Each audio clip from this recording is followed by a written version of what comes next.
Assalamualaikum warahmatullahi wabarakatuh. Alhamdulillahirabbil alamin. Wassalatu wassalamu ala asyrafil anbiya'i wal mursalin sayyidina maulana Muhammadin wa ala alihi wa ahli baitihi wa ashabi ajma'in. Qala subhanaka la ilma lana illa ma 'allamtana innaka antal alimul hakim. Amma ba'd.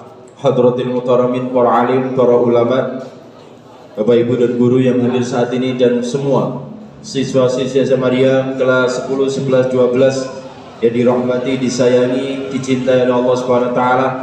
Fa insyaallah moga-moga kita semuanya, baik yang hadir di sini maupun yang menonton YouTube saya, moga-moga semuanya saja menjadi ahli surganya Allah Subhanahu wa ta'ala. Amin ya rabbal alamin. Mari kita awali dengan baca doa thalabul ilmi. Moga-moga diberikan oleh Allah Subhanahu wa ta'ala ilmu yang bermanfaat, ilmu yang barakah, ilmu yang mengantarkan kita semuanya selamat dunia sampai akhirat. Amin ya rabbal alamin. Bismillahirrahmanirrahim. Allahumma anfa'na bima 'allamtana wa 'allimna ma yanfa'una wa zidna ilman nafi'an. Al-Fatihah. A'udzu billahi minasy syaithanir rajim. Bismillahirrahmanirrahim. Alhamdulillahi rabbil alamin. Arrahmanir rahim. Maliki yaumiddin. Iyyaka na'budu wa iyyaka nasta'in. Ihdinas siratal mustaqim. Siratal ladzina an'amta 'alaihim ghairil maghdubi 'alaihim waladdallin. Amin. Allahumma shalli ala sayyidina Muhammad zalimin bil zalimin. Allahumma shalli ala sayyidina Muhammad wa ashili zalimin bil zalimin wa akhrijna min bainihim salimin wa ala alihi wa sahbihi ajma'in. Allahumma shalli ala sayyidina Muhammad. Masih meneruskan rukun sholat. Yang pertama, masih ingat niat. 2, takbiratul ihram. Yang ketiga, berdiri bagi yang mampu, khususnya sholat fardu itu wajib. Kemudian yang keempat, baca Fatihah. Sekarang yang kelima, ruku. Ruku. Tata cara ruku. Jadi ruku itu tidak sembarangan. Ono tata caranya. Ruku. Ruku itu tata caranya adalah 1, meletakkan kedua telapak tangan pada kedua lutut. Meletakkan kedua telapak tangan pada kedua lutut.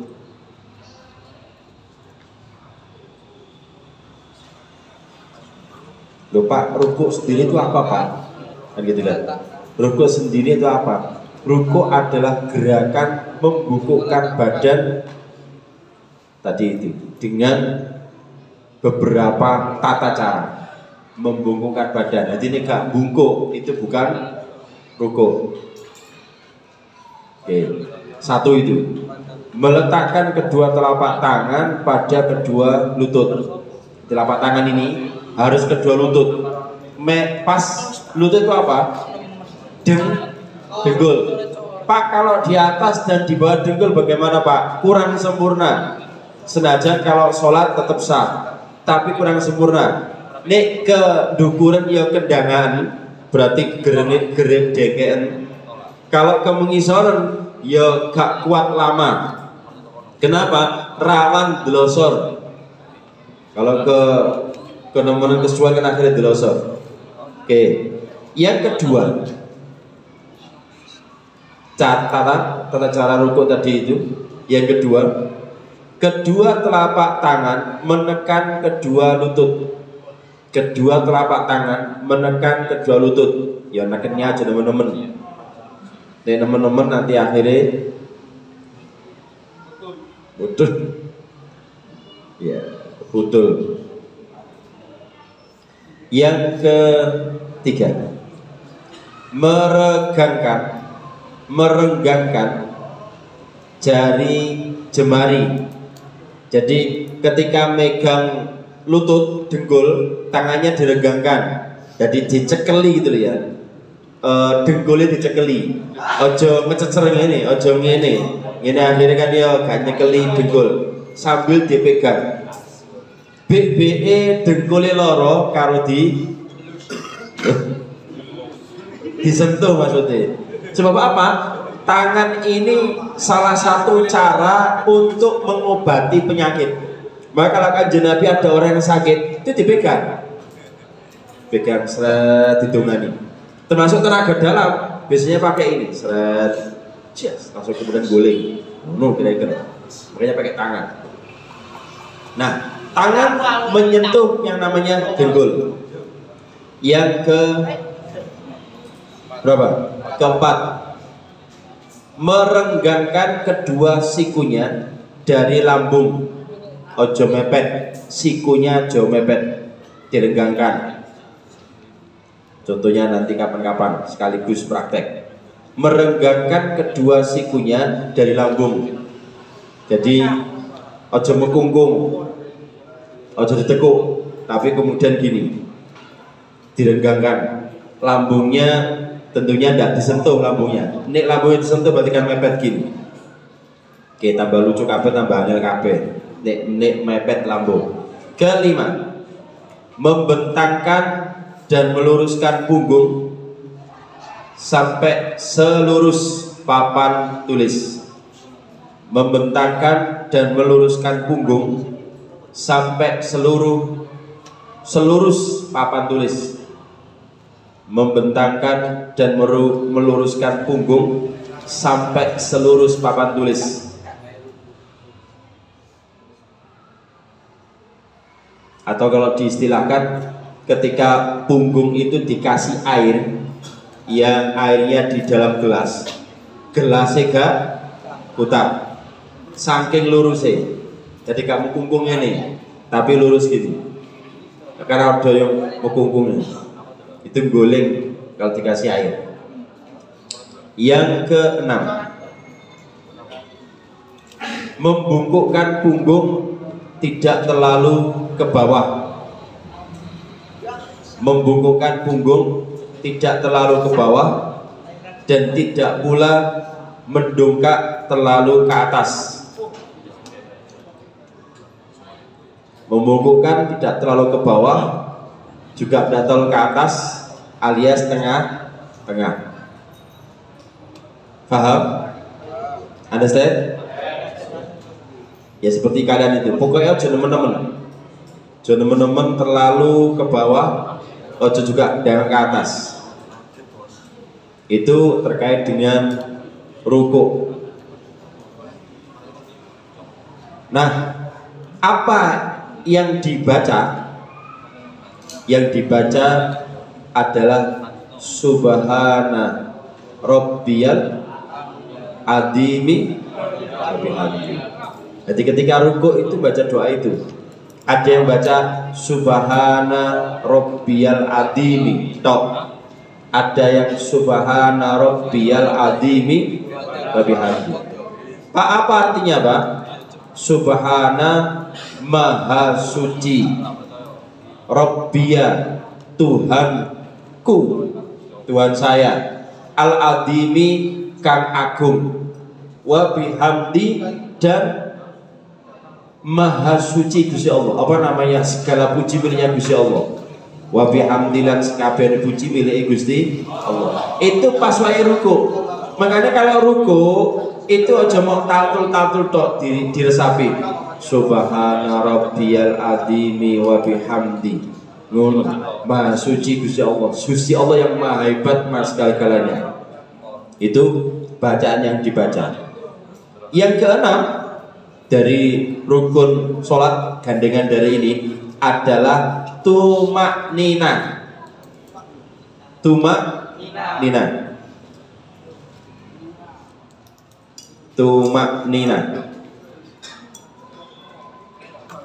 Tumak nina. Tumak nina itu berhenti sejenak atau diam, tapi gak suwe-suwe.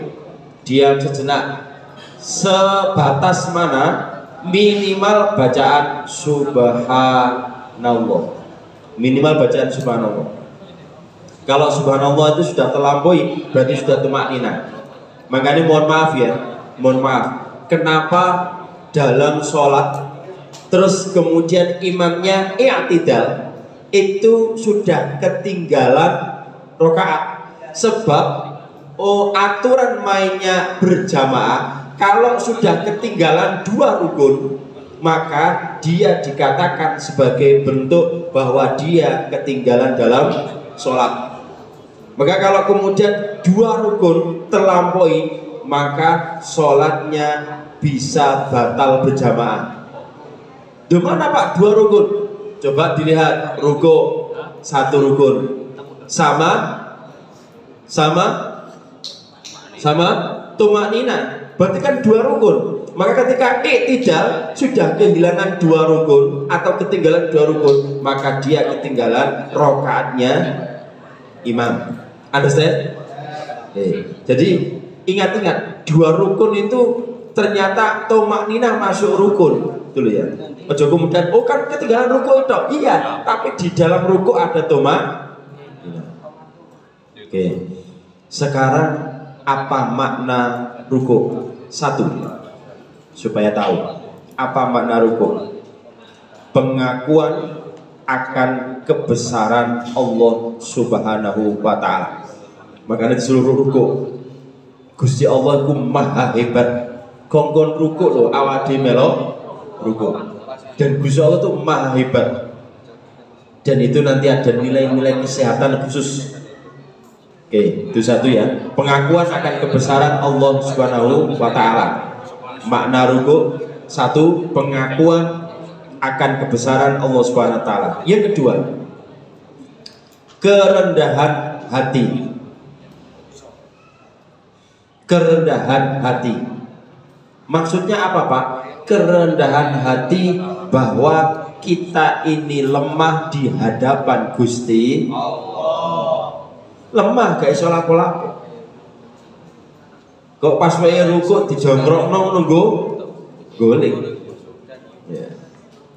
Yang ketiga, konsentrasi dan fokus.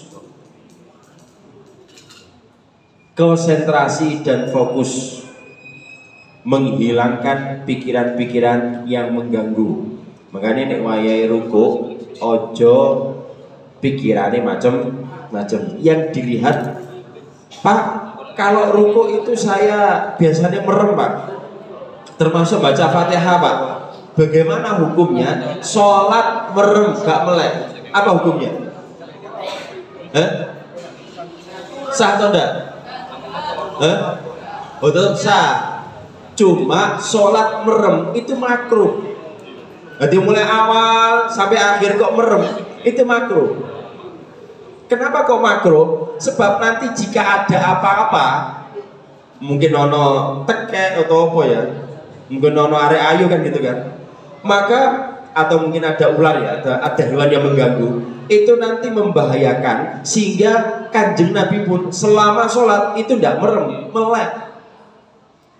Jangan merem, merem ono bukan gak paham. Mungkin ono tas, mohon maaf ya, tas dijupuk karo maling, akhirnya kan gak ngerti, melek-melek tiba-tiba wah salah. sak barangnya melok hilang. Maka boleh melek, dan itu sunnah Kanjeng Nabi kalau sholat melek bukan merem. Pak, saya malah tidak khusyuk. Kanjeng Nabi kalau melek bisa khusyuk.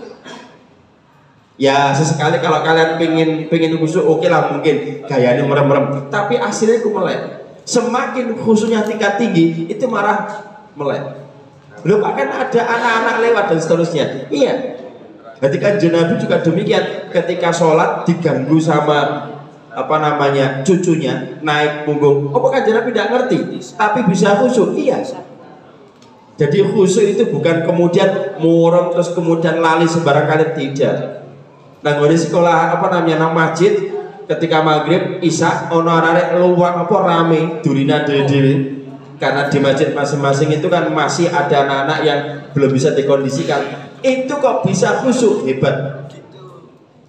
Maka jangan menyalahkan anak-anak, dan bersyukurlah kalau masih di masjid itu ada anak rame, berarti generasi di masjid itu akan berlanjut dan bertambah. Nek wis gak ono sing rame nang nggone masjid, bahaya.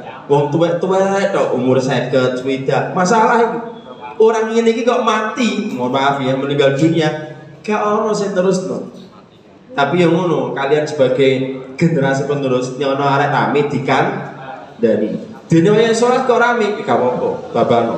Timbangane rame nang nggone tempat lain atau rame nang nggone masjid. Lho Pak, kan nggak mendukung kekhusyuan. Sebentar, kita harus juga ngerti kondisi anak-anak. Ini anak-anak diomeli, dimarah-marahi, akhirnya dia suka nanggone warkop, bahaya. Generasi Islam nanti akan punah nek wong tuane galak sama sing no. Understand? Oke. Sekarang hikmah ruku terakhir. Hikmah ruku. Tadi makna ruku, sekarang hikmah ruku. 1. Meningkatkan kesadaran spiritual. Meningkatkan kesadaran spiritual. Akhirnya tambah spiritual itu naik. Bahwa kita sadar kita butuh Gusti Allah. Di saat ruku itu gitu. Ojo mau angger ruku ya. Maka ruku itu dimaknai. 2. Mengembangkan sikap rendah hati. Sing gurung iso latihan rendah hati, maka dilatih dengan sholat ruku itu akan muncul yang namanya kerendahan hati. Agak mirip dengan yang makna tadi itu. Yang ketiga, supaya meningkat konsentrasi dalam beribadah, ben fokus. Makanya ketika ruku yang dilihat adalah tempat sujud. Ojo jelalatan. Ruku kok tiba tolak. Apa mana ruku senggal-senggolan. Wis arek SMA senggal-senggolan ya lucu. Terus gede wis sunat. Wis kok salat wis aja ngurukan karo kancane. Iki arek to arek. Oke, itu moga-moga menjadi ilmu yang bermanfaat, ilmu yang barokah, dan moga-moga ruku dan salat kita termasuk dalam kajian rukuknya ini kita menjadi hamba-hamba Allah SWT yang rendah hati, yang bisa konsentrasi, yang ngerti bahwa ruku itu sangat dibutuhkan dalam kehidupan, termasuk dalam tubuh kita. Oh, nanti itu ada kajian yang hebat terkait ruku. Mengenai kalau ruku itu kan agak maju sedikit sehingga betis kentol itu ya, betisnya itu terasa ketarik, itu nanti akan merasakan nikmatnya ruku. Biasanya kalau saya pegel ya, agak maju sedikit, agak rodok doyong dikit, itu nanti akan ketarik, pegel-pegelnya melok. Ya. Makanya kalau sholat itu ternyata bisa dadano sehat, ya seperti itu. Kanjeng Nabi kenapa menyampaikan shollu kama ra'aitumuni sholli, itu Kanjeng Nabi sampai usia 63 itu tidak sakit, salah satunya kalau sholat dinikmati. Nek sampai nek sholat kan tidak dinikmati, bukan gerubiak. Pun wallahu a'lam bishawab. Al-Fatihah. A'udzu billahi minasyaitonir rajim. Bismillahirrahmanirrahim. الحمد لله رب العالمين الرحمن الرحيم مالك يوم الدين إياك نعبد وإياك نستعين اهدنا الصراط المستقيم صراط الذين أنعمت عليهم غير المغضوب عليهم ولا الضالين آمين استغفر الله برايا أستغفر الله من الخطايا ربي زدني علما نافعا ووفقني عملا صالحا بسم الله الرحمن الرحيم والعصر إن الإنسان لفي خسر إلا الذين آمنوا وعملوا الصالحات وتواصوا بالحق وتواصوا بالصبر صدق الله العظيم كلام قديم لا يمل تنزه عن قول وفعل ونيات